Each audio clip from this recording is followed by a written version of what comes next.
We're here this morning talking to Lindsay Clay. Welcome to our TV segment, Lindsay. Thank you, Janet.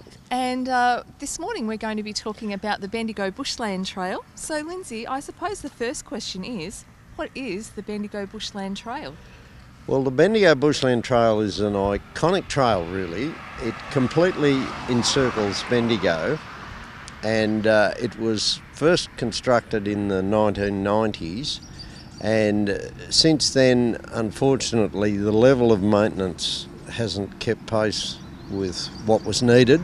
It's fallen into disrepair, and as a result, people using it, the surface has been rutted and is not good, and the signage is such that people are tending to get lost. Okay, well that's not good. So how long ago did it all start? Like, what's some of the history behind it? Well, it was built in the 1990s as we know, Bendigo is the city in the forest, and this is meant to be a trail completely around Bendigo in the forest.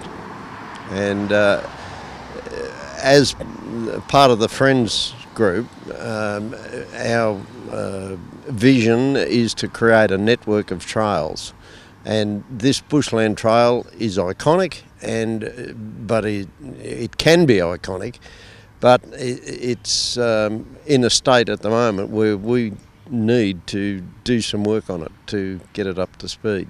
So some of the sections that are in disrepair, Lindsay, what's the future for the Bendigo Bushland Trail? How can that be addressed?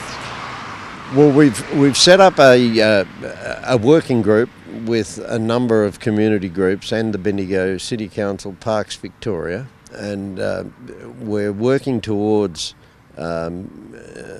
looking at the original route.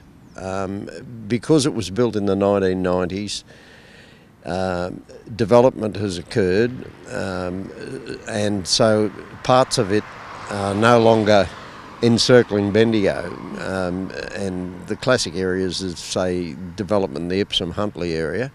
So we need to have a good look at the original route and reroute it in some places, and we've basically already done that, and we now have a new line on a map which indicates where these extensions should go. And the other major part is Bendigo City have opened up Crusoe and Number 7 reservoirs as recreational areas, so we want to include them in this circular route around Bendigo. Well, that sounds really encouraging. So with the changes that you've got proposed and the upgrading for the trails, how do you think they'll be funded? Well, money doesn't seem to be too much of an issue. It's for stage one, which what we need to do in stage one is to get the route signed adequately, and we've come up with a fairly easy and very nifty signing scheme that's cheap, easy to install, and easy to alter if the route should change in the future. And funding for that shouldn't be too much of an issue. We're sourcing some funding, and all the indications are that money is not the issue. It's just a question of everybody agreeing on what the route should be, and let's get on with it.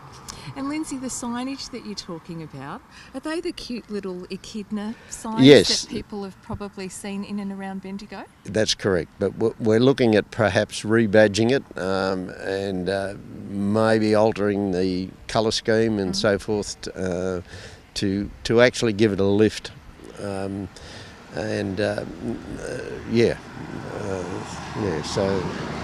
the echidna signs is what we're talking about. Great. Thanks very much for your time, Lindsay. Thanks, Janet.